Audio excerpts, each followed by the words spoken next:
Welcome to Physics Desire. In this lecture, we will discuss about the formula sheet of the theory of relativity. Actually, this lecture is important for numerical purpose as well as some theoretical aspects. Somehow, when you don't know anything about the question, sometimes the questions arises in your question paper that you don't know the answer. But by knowing only the formula, you can apply it randomly and you get the answer. तो कई बार ये बहुत helpful हो जाता है. That's why I am giving this lecture. So और जिसको interest भी है तो वो उसके साथ ये फॉर्मूला शीट अगर लेकर भी बैठेगा तो एक बारी में रिवाइज हो जाने वाली है. अगर आप 10 मिनट रोज भी 4-5 दिन रिवाइज करते हैं तो, और बहुत ज़्यादा टफ नहीं है, और इनकी वजह से शायद कुछ न्यूमेरिकल पोर्शन में आपको हेल्प हो जाएगी. सो वही गैलीलियन ट्रांसफॉर्मेशन से शुरू करते हैं. बेसिक फॉर्मूलाज वहीं से, जनरल थ्योरी ऑफ रिलेटिविटी से ही शुरू हुए. हम हर एक के लिए फ्रेम्स जो है इसी तरह से कंसिडर करेंगे, S and S dash frame. और एस डैश फ्रेम को हम कंसिडर कर रहे हैं कि वो v वेलोसिटी से मूव कर रहा है in the direction of x axis. अगर वो y एक्सिस में करेगा तो थोड़े से रिजल्ट्स चेंज हो जाएंगे, राइट. तो पोजीशन कोऑर्डिनेट्स क्या आते हैं हमारे, इन वो x dash is equal to x minus v t, y dash is equal to y, z dash is equal to z, t dash is equal to t. Okay, so अगर ये ठीक तरह से विजिबल भी नहीं है तो I will send you the PDF of this. Okay, similarly we have inverse Laplace transformation. देखो, इनवर्स लैपलेस ट्रांसफॉर्मेशन चाहे आप गैलीलियन का करेंगे, चाहे आप किसी का भी, लॉरेंस का भी करेंगे, तो उसमें सिर्फ एक चीज़ ध्यान रखने वाली बात है, जो भी आप सिर्फ एक फॉर्मूला याद करिए, दूसरा अपने आप हो जाएगा. अगर आपको ये वाला फॉर्मूला याद है तो ये आपको अपने आप ही हो जाएगा, क्योंकि यहाँ पे बस आपको करना क्या है, इस फॉर्मूले में एक्स डैश को तो एक्स से रिप्लेस करना है और एक्स को एक्स डैश से, बाकी वी को माइनस वी में कन्वर्ट करना है. ये हर एक इनवर्स लॉरेंस ट्रांसफॉर्मेशन के लिए एप्लीकेबल है, गैलीलियन में भी, इनवर्स लॉरेंस में भी. तो जिसका भी हमें इनवर्स चाहिए, चाहे गैलीलियन में चाहे लॉरेंस में, हमें यही अप्लाई करना पड़ेगा कि एक्स डैश को एक्स में, या वाई डैश को वाई में, या जेड डैश को जेड में कन्वर्ट करेंगे और वी को माइनस वी से रिप्लेस कर देंगे. You get the inverse Laplace या इनवर्स गैलीलियन ट्रांसफॉर्मेशन, राइट.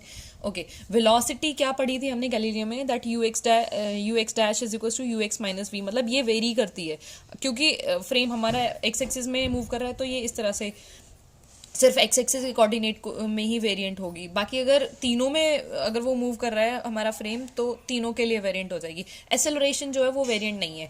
और दूसरा क्या था, most important, relative velocity addition approach जो थी. अगर सेम डायरेक्शन में अप्रोच है तो सेम डायरेक्शन में क्या होता है, हमारा वेलोसिटीज जो हैं वो सब्ट्रैक्ट हो जाती हैं, राइट. अगर डायरेक्शन अपोजिट है तो हमारी वेलोसिटीज जो है ऐड हो जाती हैं. तो ये तो बहुत बेसिक्स है, हम पहले भी 11th या 9th स्टैंडर्ड से ये चीज़ पढ़ते आए हैं, रिलेटिव वेलोसिटी वाली. तो गैलीलियन जो है इसी को ही सपोर्ट करता है, रिलेटिव वेलोसिटी जो आज तक हम पढ़ते हैं. लॉरेंस में थोड़ा सा फंडा चेंज हो जाता है. दूसरा, इनका हमने जनरल थ्योरी ऑफ रिलेटिविटी में कुछ क्वांटिटीज देखी थी, उन सबका वेरिएंस और इनवेरिएंस आपको सिर्फ एक बार देखने की जरूरत है. सिर्फ दो ही क्वांटिटीज जो है वो वेरिएंट रहती है, पोजीशन और वेलोसिटी. उसके अलावा एक्सेलरेशन, मास, एनर्जी, मोमेंटम, ये सब इनवेरिएंट रहते हैं. अगर आप कोई डेरिवेशन मान लो इनमें से किसी का भी पूछ लिया, prove that it is variant और नॉट, तो आपको अगर वो पूरे डेरिवेशन में आप कहीं अटक भी जाते हैं, बट आपको ये याद है ना थॉरोली कि एक्सेलरेशन इनवेरिएंट है, तो आप कैसे भी करके उसको प्रूव कर देंगे. तो एक ओवरव्यू हो जाता है किसी एक बड़ी चीज का, राइट. अच्छा, माइकलसन मोरले हमने पढ़ा था, तो उसमें आपसे इफेक्टिव पार्ट डिफरेंस पूछ सकता है, that will be equal to L v square over c square. अगर यहाँ टाइम की बात करें तो यहाँ नीचे सी क्यूब आ जाता है, बस टाइम से ही तो डिवाइड करना होता है, राइट. अब अगर उसको हमने रोटेट किया था दोनों मिरर्स को 90 डिग्री, तब हमारे पास जो इफेक्टिव पार्ट डिफरेंस हो जाता है ना, वो ट्वाइस ऑफ दिस आ जाता है. तो सिर्फ इतना आपको बस ये ध्यान रखना है, वो कौन सा पार्ट डिफरेंस आपसे पूछना चाह रहा है, रोटेशन वाला या नॉर्मल वाला, राइट. फ्रिंज शिफ्ट में क्या होता है, ये L v square by c square को हम 2 ओवर लैम्डा से बस मल्टीप्लाई कर देंगे, you get the fringe shift. तो बहुत ज्यादा डिफरेंस नहीं है फॉर्मूलेज में, तो इसलिए ये थोड़ा सा याद करने में भी थोड़ा सा ना, जहां बहुत ज्यादा सिमिलैरिटी होती है ना फॉर्मूले में, वहां थोड़ा सा कंफ्यूजन ज्यादा हो जाता है. तो इन फॉर्मूलेज को थोड़ा सा ध्यान से देख कर चलिए, राइट.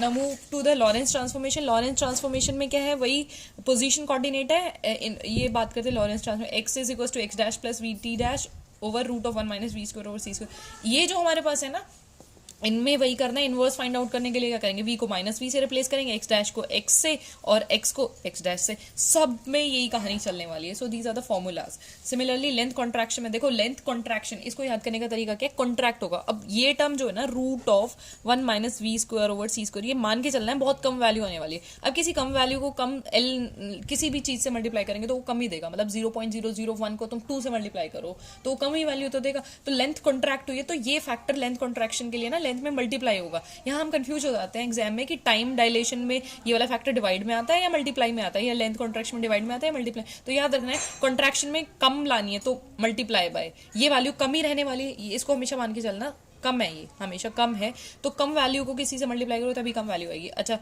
डायलेशन में तुम्हें टाइम ज्यादा चाहिए, डिले हो गया ना, टाइम ज्यादा चाहिए, तो टाइम डिले कब होगा, 1 ओवर कम वैल्यू इज ज्यादा वैल्यू, तो 1 over this come value is ज्यादा वैल्यू, तो ज्यादा होके मतलब हमारे पास टाइम डायलेट होके मिल जाएगा ना, हमें डिले होके मिल जाएगा, राइट। अब वेलोसिटी एडिशन वहाँ बहुत डिफरेंट था, वहाँ बहुत सिंपल सा था, लेकिन यहाँ पे थोड़ा सा है। ये फॉर्मूला तो बहुत मोस्ट इंपॉर्टेंट है, ux dash is ux minus v over 1 minus v over c square ux, चाहे मैं इसकी बात करूँ या इसकी बात करूँ सिमिलर है। बाकी ये वाले फॉर्मूलेज बहुत ज़्यादा इंपॉर्टेंट तो नहीं, बट फिर भी हमें क्रैम करके चलने पड़ेंगे। इनमें डिफरेंस क्या है, बस uy dash is equal to uy, ये दोनों ऑलमोस्ट सिमिलर है, बट यहाँ uy के लिए पूछ रहा है तो यहाँ uy आएगा, यहाँ uz के लिए पूछ रहा है तो uz आएगा, बाकी नीचे ux ही रहेगा, क्योंकि मोशन जो है x एक्सिस के अलॉन्ग है। अगर वही मोशन y एक्सिस के अलॉन्ग हो जाता तो ये वाला फॉर्मूला यहाँ शिफ्ट होता, ये वाला मतलब वही चीज है कि बस आपको है ना ये रैंडमाइज करने आना चाहिए। एक बार थॉरोली आप एक तरीके से भी कर लेंगे ना तो आप किसी भी तरीके से पहुंच सकते हैं। अब मास वेरिएशन आया था, क्योंकि मास भी क्या है, m is equal to m not over root of 1 minus v square over c square, तो इसको भी बस तुम्हें ये याद रखना, लेंथ में ये फैक्टर मल्टीप्लाई में आएगा, बाकी टाइम में भी डिवाइड में आएगा और मास में भी डिवाइड में आएगा, तो बहुत ज्यादा सोचने वाली बात नहीं है। टाइम और मास क्रैम कर सकते हैं, उनमें डिवाइड में ये फैक्टर आएगा, बाकी लेंथ के लिए मल्टीप्लाई में आएगा। Mass energy relationship is equal to mc square, हमने पढ़ाई है। एंड अभी इसके रिगार्डिंग आपके पास कोई क्वेरीज हो, you send me on the comments, and कुछ भी हो सकते हैं। Thank you, thanks for watching again.